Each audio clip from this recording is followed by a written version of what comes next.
ជារបងខ្ញុំបាទសូមជម្រាបសួរដល់លោកគ្រូឧទ្ទេសនៃមុខវិជ្ជាតម្លៃអប់រំ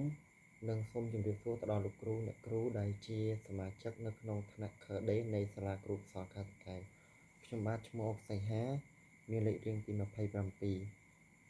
ថ្ងៃនេះខ្ញុំបាទធ្វើការបកស្រាយទាក់ទងជាមួយនឹងសប្តាហ៍ទី5ដែលនៅក្នុងសប្តាហ៍ទី5និយាយទាក់ទងជាមួយនឹងមេរៀនការវាយតម្លៃនៅក្នុងម៉ោងសិក្សានិងការវាយតម្លៃតាមដំណាក់កាលដែលផ្អែកលើការវាយតម្លៃបញ្ចប់អញ្ចឹងនៅក្នុងមេរៀនដែលខ្ញុំធ្វើការបកស្រាយហ្នឹងអញ្ចឹងទាក់ទងជាមួយមេរៀនហ្នឹងគឺមានមាតិកាដូចខាងក្រោមអញ្ចឹងនៅក្នុងមេរៀននៃការវាយតម្លៃហ្នឹងចំណុចទី1ដែលខ្ញុំបាទលើកមកនិយាយហ្នឹងគឺទាក់ទងជាមួយនឹងការវាយតម្លៃក្នុងម៉ោងសិក្សាអញ្ចឹងទាក់ទងជាមួយនឹងការវាយតម្លៃនៅក្នុងម៉ោងសិក្សាហ្នឹងគេនិយាយអំពីការវាយតម្លៃនៅក្នុងម៉ោងសិក្សាបន្ទាប់ពីយើងរៀនបានភ្លាមអញ្ចឹងនៅក្នុងការវាយតម្លៃនៅម៉ោងសិក្សាហ្នឹងបានន័យថាគ្រូហើយនិងសិស្សហ្នឹងគឺធ្វើអន្តរកម្មរៀនភ្លាមសួរភ្លាមធ្វើការបកស្រាយនិងការកែលម្អនៅក្នុងថ្នាក់រៀនភ្លាមផ្ដល់ព័ត៌មានត្រឡប់ដើម្បីឲ្យសិស្សធ្វើការកែលម្អអញ្ចឹងនៅក្នុងការវាយតម្លៃនៅក្នុងម៉ោងសិក្សាហ្នឹងគឺខ្ញុំបានបែងចែកវាជា2ទាក់ទងជាមួយនឹងការវាយតម្លៃភ្លាមនៅក្នុងម៉ោងសិក្សានិងមួយទៀតទាក់ទងជាមួយនឹងការវាយតម្លៃដែលមានការគ្រោងទុកអញ្ចឹងនៅក្នុងការវាយតម្លៃទាក់ទងជាមួយម៉ោងសិក្សាភ្លាមហ្នឹងគឺបានន័យថាការឡើងព្រមគ្នានៅពេលដែលសិស្សហើយនិងគ្រូធ្វើអន្តរកម្មជាមួយគ្នាអញ្ចឹងនៅក្នុងត្រង់ចំណុចនេះបានន័យថាគ្រូហើយនិងសិស្សគឺធ្វើអន្តរកម្មគ្នាដោយគ្រូគាត់ជាអ្នកសម្របសម្រួលនៅក្នុងសំណួរក៏ដូចជាចម្លើយនៅក្នុងមេរៀននឹងហើយសិស្សជាអ្នកឆ្លើយនៅពេលដែលពួកគាត់ធ្វើហើយរួចរាល់គ្រូផ្ដល់មតិយោបល់ដើម្បីកែលម្អក៏ដូចជាចំណុចខ្វះខាតបន្ថែមដើម្បីឲ្យពួកគាត់កែប្រែទាក់ទងជាមួយចំណុចខ្វះខាតហើយធ្វើការព្យាយាមក៏ដូចជារកនៅចំណុចថ្មីដើម្បីយកមកធ្វើតាក់ទងជាមួយនៅចំណុចនឹងបន្ថែមចំណុចមួយទៀតគឺនិយាយអំពីការវាយតម្លៃនៅក្នុងម៉ោងសិក្សាដែលបានគ្រោងទុកអញ្ចឹងនៅក្នុងការវាយតម្លៃការសិក្សាដែលយើងគ្រោងទុកហ្នឹងគឺតាក់ទងជាមួយនឹងលោកគ្រូអ្នកគ្រូគាត់បានព្រៀងទុកមុនបានន័យថាគាត់រៀបចំមេរៀនមុនបន្តមកទៀតគាត់បង្រៀនដោយផ្ដល់តាក់ទងជាមួយមេរៀនសំខាន់ចំណុចសំខាន់ដែលគាត់បានរៀបចំក៏ដូចជាគ្រោងទុកហ្នឹងគឺផ្ដល់ជូនទៅកាន់កូនសិស្សហើយគាត់ធ្វើការវាយតម្លៃតាមរយៈការសួរភ្លាមការឆ្លើយភ្លាមរបស់សិស្សបន្តមកទៀតហ្នឹងគាត់អង្កេតមើលតើសកម្មភាពរបស់សិស្សហ្នឹងដែលគាត់ដាក់ទៅហ្នឹងគាត់ទទួលបាននៅចំណេះដឹងដែលគាត់ផ្ដល់ឲ្យហ្នឹងបានដល់កម្រិតណាហើយគាត់នៅខ្វះខាតចំណុចណាដែលធ្វើឲ្យគាត់ងាយស្រួលនៅក្នុងការផ្ដល់ជាមតិយោបល់បន្ថែមទៅកាន់ពួកគាត់ចំណុចមួយទៀតតកតងជាមួយនឹងការអង្កេតមើលអញ្ចឹងនៅក្នុងការអង្កេតមើលហ្នឹងតកតងជាមួយនឹងម៉ោងសិក្សាអញ្ចឹងលោកគ្រូអ្នកគ្រូគាត់ធ្វើការអង្កេតមើលតកតងជាមួយនឹងកូនសិស្សពីសកម្មភាពឥរិយាបថរបស់ពួកគាត់នៅក្នុងថ្នាក់រៀនសំណួរសួរថាតើហេតុអ្វីបានជាយើងត្រូវសង្កេតមើលសិស្សនៅពេលម៉ោងរៀនអញ្ចឹងនៅក្នុងចំណុចហ្នឹងដែរគឺយើងសង្កេតមើលសិស្សនៅពេលម៉ោងរៀនហ្នឹងគឺយើងទី1យើងមើលតកតងជាមួយនឹងធម្មជាតិនៃការចូលរួមរបស់សិស្សអញ្ចឹងតកតងជាមួយកូនសិស្សនៅក្នុងការរៀនពីធម្មជាតិរបស់គាត់មិនប្រកាសថាគាត់ពេញចិត្តឬក៏គាត់ចូលរួមជាមួយនឹងក្រុមរបស់ពួកគាត់នឹងសកម្មនោះទេបើន័យថាពេលខ្លះគាត់មិនសូវជាចូលចិត្តការងារជាក្រុមបើន័យថាគាត់ចូលចិត្តធ្វើជាបុគ្គលផ្ទាល់ខ្លួនដូចនេះហើយគ្រូអាចមើលហើយយើងអាចជាការលើកទឹកចិត្តក៏ដូចជាការផ្ដល់យោបល់បន្ថែមដើម្បីឲ្យគាត់នឹងចូលរួមដើម្បីធ្វើជាតកតងជាមួយនឹងអត្ថបទដែលគាត់បានដាក់ឲ្យឬក៏ប្រធានសំណេរឬក៏លំហាត់ផ្សេងហើយឲ្យគាត់ចូលរួមធ្វើជាមួយគេចំណុចមួយទៀតហ្នឹងគឺតកតងជាមួយនឹងមើលពីភាពត្រឹមត្រូវនៃចម្លើយរបស់កូនសិស្សអ ចឹងនៅក្នុងការអង្កេតមើលហ្នឹងគឺលោកគ្រូអ្នកគ្រូគាត់មើលតើតឹងជាមួយចម្លើយកូនសិស្សដែលគាត់ធ្វើហ្នឹងថាតើត្រឹមត្រូវបានកម្រិតណាឬក៏មិនទាន់ត្រឹមត្រូវទេចឹងគាត់អាចបន្ថែមឬក៏បន្ថយឬក៏ផ្ដល់ជាយោបល់អប់រំឬក៏កំណត់បន្ថែមទៅកាន់សំណួរឬក៏ចម្លើយដែលពួកគាត់កំពុងតែធ្វើហ្នឹងចំណុចមួយទៀតហ្នឹងគឺតកតឹងជាមួយនឹងមើលពីកម្រិតចាប់អារម្មណ៍របស់សិស្សអញ្ចឹងនៅក្នុងការអង្កេតមើលហ្នឹងគឺយើងអង្កេតមើលទៅលើការចាប់អារម្មណ៍របស់សិស្សអញ្ចឹងនៅក្នុងការងារក្រុមឬក៏ការងារផ្ទាល់ខ្លួនឬក៏ការងារបុគ្គលមិនប្រកាសថាពួកគាត់នឹងមានចំណាប់អារម្មណ៍នៅក្នុងការធ្វើទេពេលខ្លះគាត់អត់មានអារម្មណ៍ក្នុងការធ្វើគឺគាត់អត់បានផ្ដោតអារម្មណ៍ទៅលើការដែលយើងដាក់កិច្ចការឲ្យគាត់អញ្ចឹងធ្វើឲ្យចំណេះដឹងរបស់គាត់នឹងគឺអត់មានប្រសិទ្ធភាពទេនៅពេលដែលយើងផ្ដល់ឲ្យពួកគាត់អញ្ចឹងពួកគាត់អត់អាចទទួលយកចំណេះដឹងពីយើងបានទេអញ្ចឹងនៅពេលដែលយើងបង្រៀនទៅហើយគឺប្រៀបដូចជាយើងបង្រៀនគាត់ចោលអញ្ចឹងបើន័យថាគាត់អត់យកចិត្តទុកដាក់អញ្ចឹងតើតឹងជាមួយការបង្រៀនរបស់យើងក៏អត់ប្រយោជន៍ដែរមួយទៀតតើតឹងជាមួយការឆ្លើយតបដោយអារម្មណ៍និងក្លាហានរបស់សិស្សអញ្ចឹងនៅក្នុងការឆ្លើយតបពីសិស្សមកវិញតើតឹងជាមួយនឹងសំណួរក៏ដូចជាចម្លើយដែលយើងបានផ្ដល់ឲ្យគាត់យើងលើកទឹកចិត្តឲ្យពួកគាត់មានភាពក្លាហានឆ្លើយត្រឡប់មកកាន់យើងហើយយើងអាចនិយាយបានថាផ្ដល់ជាកម្លាំងចិត្តបន្ថែមទៀតឲ្យពួកគាត់កាន់តែមានភាពក្លាហានដើម្បីសម្រេចទាក់ទងជាមួយនឹងមេរៀនដែលយើងបានផ្ដល់ជូនទៅកាន់ពួកគាត់ហើយធ្វើយ៉ាងណាឲ្យគាត់មានអិយាប័ត្រក៏ដូចជា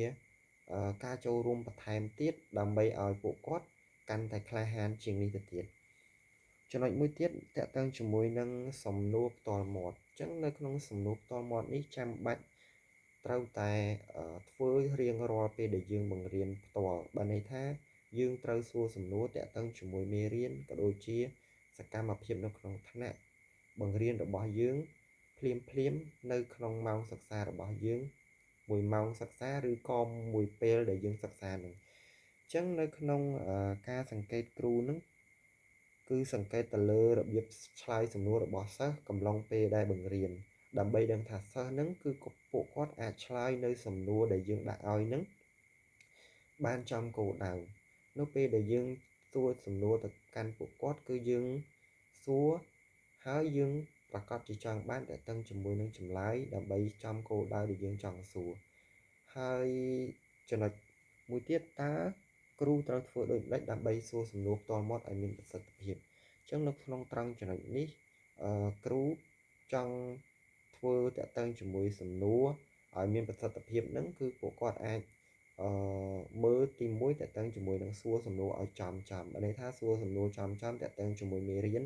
ដែលយើងបានរៀននឹងបន្ទាប់មកទៀតយើងសង្កេតមើលថាតើពេលដែលយើងសួរហើយសិស្សអាចផ្ដល់ព័ត៌មានត្រឡប់មកកាន់យើងបានដល់កម្រិតណា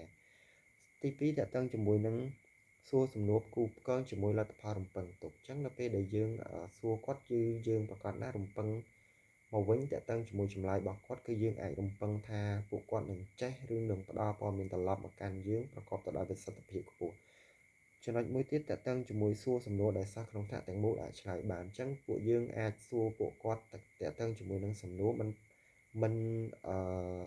ប្រកាសថាយើងសួរទៅកាន់សិស្សដែលជាបុគ្គលឬក៏ជាក្រុមទេយើងសួរសំណួរធ្វើបែបម៉េចឲ្យគាត់នឹងអាចឆ្លើយមកវិញបានយ៉ាងក្បោះក្បាយគឺមិនឲ្យមានភាពពិបាកឬក៏មានសម្ពាធនោះទេតកតឹងជាមួយទំនួលមួយទៀតគឺយើងជៀសវាងការប្រើទម្រង់សំណួរបិទអញ្ចឹងនៅក្នុងថ្នាក់គឺយើងមិនគួរប្រើតកតឹងជាមួយនឹងសំណួរបិទនោះទេព្រោះអីជាសំណួរបិទគឺជាសំណួរដែលពិបាកដូច្នេះហើយមិនផ្ដល់ឱកាសដល់សិស្សឲ្យគាត់នឹងមានភាពក្លាហានក្នុងការឆ្លើយនោះទេហើយមួយទៀតនឹងតកតឹងជាមួយនឹងការជៀសវាងសួរសំណួរដែលសិស្សដឹងចម្លើយមុនអញ្ចឹងបើសិនជាគាត់ដឹងចម្លើយមុនគឺយើងមិនបាច់សួរទៅកាន់គាត់ទេព្រោះអីគឺតកតឹងជាមួយចំណេះដឹងរបស់គាត់គឺមានហើយស្រេចហើយ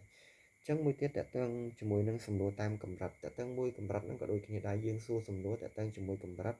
ដោយយើងមើលតកតឹងជាមួយនឹងការរៀនរបស់គាត់ថាតើកម្រិតដែលគាត់ឆ្លើយនឹងអាចសមស្របជាមួយសំណួររបស់យើងដែរឬទេ ចំណុចមួយទៀតហ្នឹងតើតើជាមួយនឹងការផ្ដល់ការកែលម្អប្រកបដោយប្រសិទ្ធភាពចឹងនៅក្នុងការផ្ដល់ការកែលម្អប្រកបដោយប្រសិទ្ធភាពហ្នឹងគឺឆ្លើយតបទៅកាន់សិស្សបន្ទាប់ពីពួកគេធ្វើបទបង្ហាញក៏ដូចជា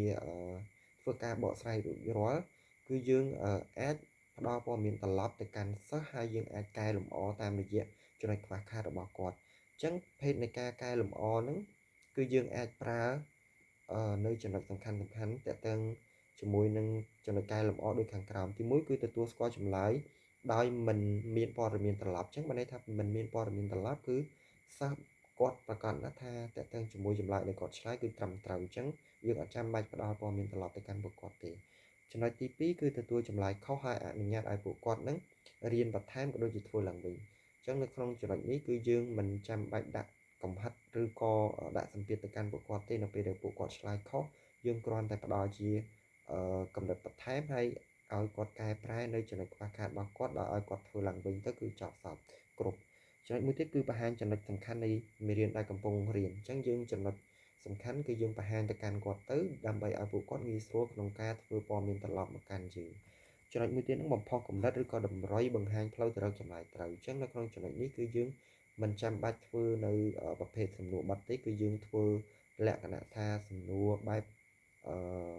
គិតអញ្ចឹងពួកគាត់ងាយស្រួលនៅក្នុងការគិតហើយពួកគាត់ងាយស្រួលក្នុងការផ្ដល់ព័ត៌មានត្រឡប់មកកាន់ពួកយើង